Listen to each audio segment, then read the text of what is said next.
the light goes out, I got progressively worse. The medication which the doctor had prescribed did not seem to help the least bit. My parents were convinced it would work and a cure was just round the corner. Sadly, it was like the elusive lottery that hopefuls keep buying week after week, in anticipation of a jackpot. But they were as unaware of failure as I was. The tablets were to be taken twice a day. There was a little yellow one and a slightly larger white one. I had no idea what they were for and what they were called. But my parents had pinned their hopes and their aspirations for me on these two little tablets which held the promise of miraculously, or rather medically, turning my life around. Each morning my dad stood at the foot of my bed with the tablets in hand and a glass of water. Almost every day, the same story repeated itself. "Dad, I really do not want to take these. They make me drowsy," I would say. "Ankita, your body and mind both need rest. If you don't take the medicine, how will you get better? This is only temporary. Now be a good girl and take it," he would coax patiently. I would then swallow both at once and he would be pleased. I felt a little bit like a prisoner, but the only place that I was trapped in was inside my own mind. The worst thing was that there was no escape. The medication made me drowsy. I slept when I felt like and woke up when I felt like it. What was truly terrifying was the blankness. There were simply no thoughts inside my head. It was all a blank. It was an endless vacuum, a huge void. Earlier, I had sought refuge in the magnificent images that I could conjure up without an effort. I could write what I felt. I could pour my emotions and my feelings into words. I had my poetry and my pictures and words. But this terrible and completely strange state that I found myself in was something that I just could not bear.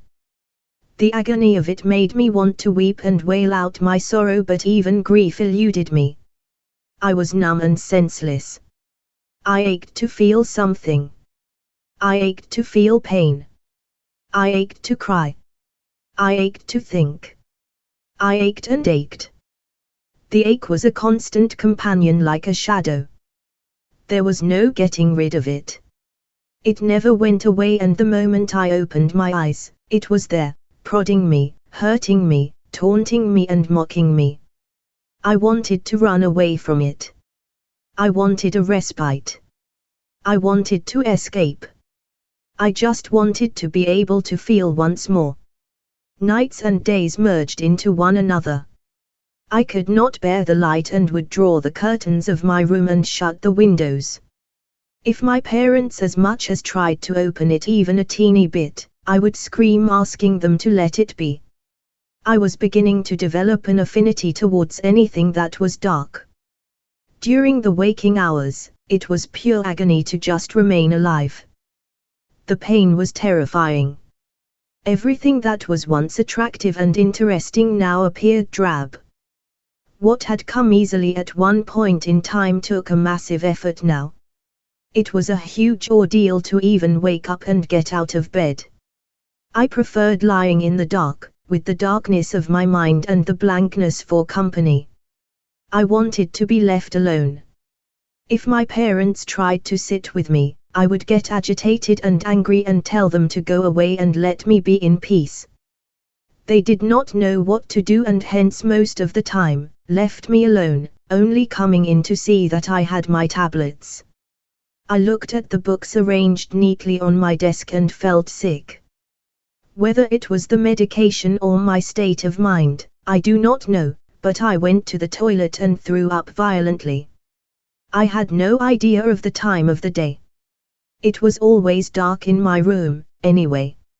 I sat for what seemed like hours next to the toilet bowl, throwing up every now and then.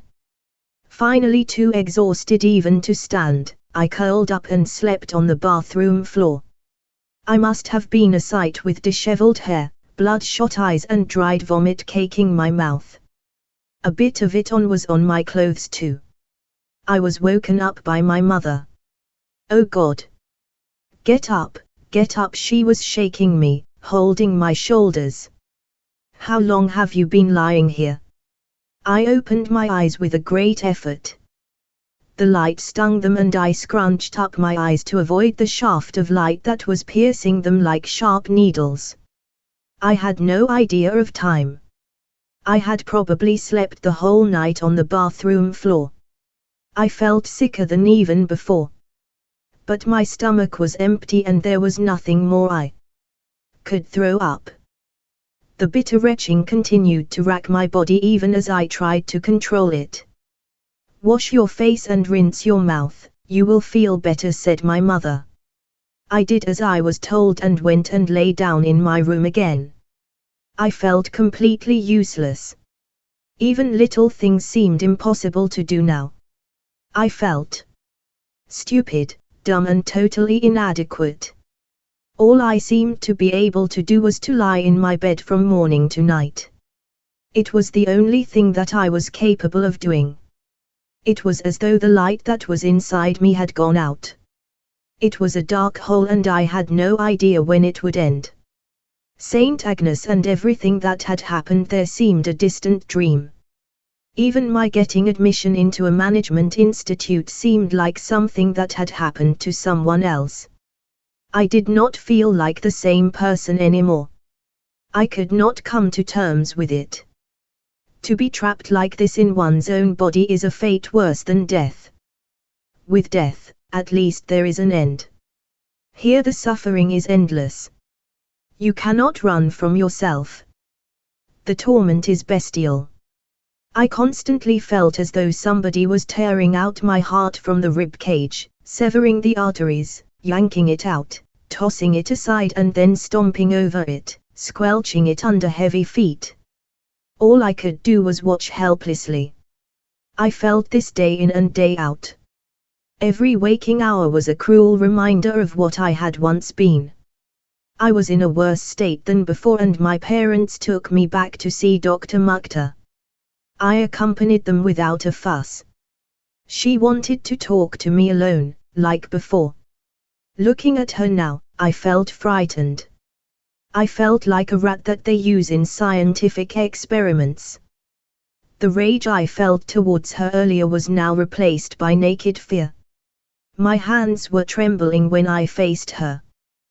They were cold and I clutched them hard, rolling my palms into a fist. I felt like an injured animal and wanted to hide in the safety and darkness of my room. Here in her clinic, with her cold eyes studying my every move, I felt disrobed and vulnerable. I wanted to scream but I was too terrified to even let out a whimper. "And how are we now, Ankita?" she asked brightly in her falsetto professional voice. I could not answer. "Medicine's working well?" she asked. I felt like there was mockery too in her tone. I clenched my fists tighter. My heartbeats increased. There was cold sweat beginning to trickle down my armpits, beneath my clothes. I could not meet her eyes. I looked down and looked away. Finally, perhaps tired of my unresponsiveness, she called my parents in. "It may seem as though the medicines are not taking effect, but trust me, this is how it is supposed to proceed," she said. These were the words my parents wanted to hear. "She is sleeping better than before and the restlessness is so much under control," she said. "But I feel dead inside. Don't you realize you are killing me bit by bit?" My parents nodded eagerly, lapping up every word, taking comfort in her assurances. "There is one more medicine I would like to introduce her to, this week. It will help her mind to focus as it will bring her serotonin levels back to normal," she said smoothly and wrote out a new prescription with a practiced flourish. "Is this in addition to the ones she is taking?" asked my dad. "Yes," she replied. "The one she is taking is just a mild relaxant which was to calm her down. This is the real treatment. You will see the difference. I will see you after 2 more weeks." I was totally helpless. I did not want more medication. I wanted my poems back. I wanted my pictures back.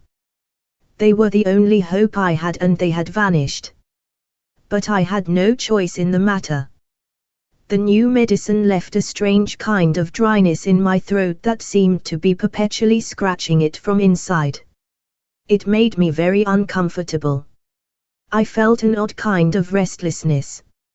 I felt like throwing up all the time, but it was only retching and nothing came out. When I slept, I suddenly woke up in cold sweat, breathing hard. It felt like I had been pushed into a living hell. I sat at my desk staring at my books. I looked at the Kotler book which was on top of the pile of books neatly arranged. At one time I had reveled in its contents, greedily devouring it. I opened it yet again, hoping to be comforted by familiar words and phrases. I felt that the earlier inability to read and absorb would now have vanished, and it would all come back easily to me. I was wrong. When I opened it and tried to read, frustration, panic and rage gripped me once again. It was just the same as before. Nothing had changed. In blind anger I once again grabbed the reading light and sent it flying across the room. I threw the Kotler book too against the wall and it fell with a heavy thud. Then I smashed the ceramic cup that had pens and pencils onto the ground. The cup shattered and the pens scattered in all directions. Then in a fury I began tearing up the notes I had meticulously made. I was breathing hard and there were tears running down my face. The commotion made my parents come running. I stopped dead in my tracks when I realized that they were watching me in shock, not knowing what to do. Girls expressing rage like this was not something that was easily accepted in Indian society. They did not know what to do or how to deal with it.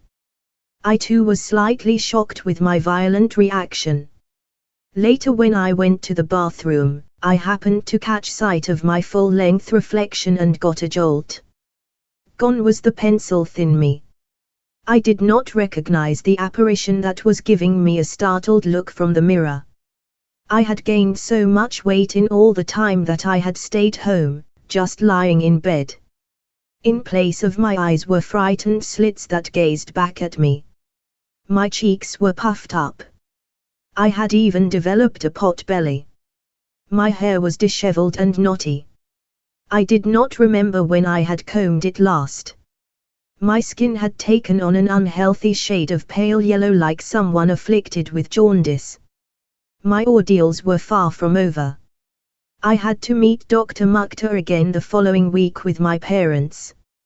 She then said to continue with the same medication but adjusted the dosage and made it a higher dose. It was the proverbial last straw that broke the camel's back. I was already broken, but this crushed me completely and totally. The biggest irony was that everybody felt that I was indeed getting better and would soon resume my classes. But nobody had a clue as to what was really happening. On the outside, I looked like death. And inside, I felt like it. I was tired of it all. I wanted it to end. There was only one way out of this misery. It was my only escape. Quietly but determinedly I made up my mind to take my own life.